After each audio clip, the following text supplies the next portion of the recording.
Opposition పార్టీల అభ్యంతరం పెట్టినా మహాత్మా గాంధీ పేరును తొలగించడంపై ఆగ్రహం వ్యక్తం చేసిన ఎన్డీఏ అస్సలు కేర్ చేయలేదు. మహాత్మా గాంధీ గ్రామీణ ఉపాధి హామీ పథకం పేరు మార్చేసింది. అలానే స్కీమ్లో కీలకమైన నిధుల వాటాను కూడా మార్చుతూ కొత్త విబిఆర్జీఆర్ బిల్లుకు ఆమోదం తెలిపింది. దీంతో ప్రతిపక్షాలు సభలో ఎంత రాద్ధాంతం చేసినా ప్రయోజనం లేకుండా పోయింది.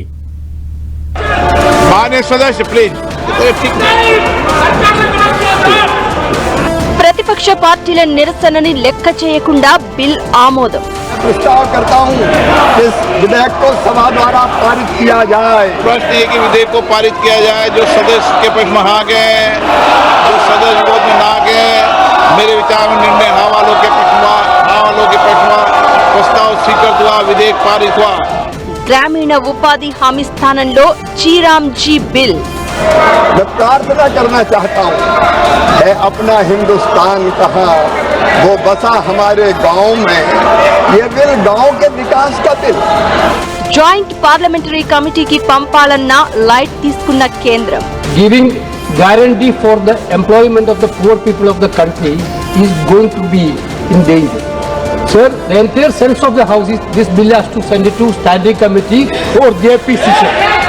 సభలో కేంద్ర మంత్రి పోయట్రీ.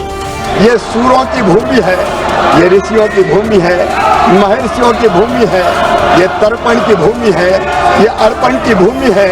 हम जिएंगे तो इसके लिए, और अगर कभी मरना पड़ा तो मरेंगे भी इसके लिए। 21 ఏళ్లుగా అమలవుతోన్న మహాత్మా గాంధీ జాతీయ గ్రామీణ ఉపాధి హామీ పథకం స్థానంలో కేంద్రం ఈ జీరామ్జీ బిల్లును తీసుకువచ్చింది. ప్రస్తుతమున్న 100 రోజుల ఉపాధి హామీని ఈ కొత్త బిల్లు ద్వారా 125 రోజులకు పెంచుతున్నట్లు ప్రభుత్వం ప్రకటించింది. గతంలో కేంద్రం 90%, రాష్ట్రాలు 10% భరించే నిధుల వాటాను ఇప్పుడు 60-40 నిష్పత్తికి మార్చారు. అంటే రాష్ట్ర ప్రభుత్వాలపై ఆర్థిక భారం పెరగనుంది. దీనిపై ఎన్డీఏ భాగస్వామ్య పక్షాల్లోనూ అభ్యంతరాలు ఉన్నాయనే ప్రచారం సాగుతుంది. అయినా కూడా సభలో తమ మెజారిటీతో బిల్ కి ఆమోదం పొందింది ఎన్డీఏ. మొదటి నుంచి పేరు మార్పుతో పాటు కీలకమైన నిధుల బాధ్యతని పెంచడంపై కూడా అపోజిషన్ పార్టీలు మండిపడుతున్నాయి. ఈ నేపథ్యంలోనే ప్రభుత్వానికి వ్యతిరేకంగా నినాదాలు చేస్తూ స్పీకర్ పోడియం వద్దకు దూసుకెళ్లారు. గందరగోళం మధ్య కొందరు ప్రతిపక్ష సభ్యులు బిల్లు కాపీలను చింపి గాలిలోకి ఎగురవేశారు. आपको देश की जनता ने कागज फेंकने के लिए नहीं भेजा है, आपको चर्चा करने के लिए भेजा है। ये संसदीय परंपराओं के अनुरूप भी नहीं है और भारत के लोकतंत्र के अनुरूप भी नहीं है। అలానే సభలో ప్రియాంక గాంధీ, కేంద్ర మంత్రి శివరాజ్ సింగ్ చౌహాన్ మధ్య వాగ్వాదం చోటు చేసుకుంది. మహాత్మా గాంధీ పేరును తొలగించడం అంటే ఆయన ఆశయాలను అవమానించడమే.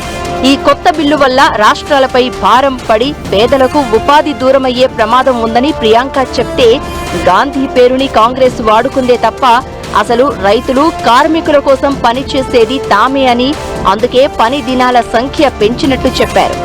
సభలో బిల్ పాస్ కావడంతో విపక్షాలు పార్లమెంట్ బయట కూడా తమ నిరసనని తెలిపాయి. मुश्किल से मुश्किल परिस्थितियों में सहारा रहता है। मैंने पहले भी कहा, जैसे दूर से दिख जाता है कि मनरेगा का कौन है श्रमिक, तो ये एकदम श्रमिकों के खिलाफ है, मजदूरों के खिलाफ है, गरीबों के खिलाफ है और इसका हम सख्त से सख्त विरोध करेंगे. అంతకుముందు సోనియా గాంధీ, మల్లికార్జున ఖర్గే నేతృత్వంలో విపక్ష ఎంపీలు పార్లమెంటు ఆవరణలో నిరసన మార్చ్ నిర్వహించారు.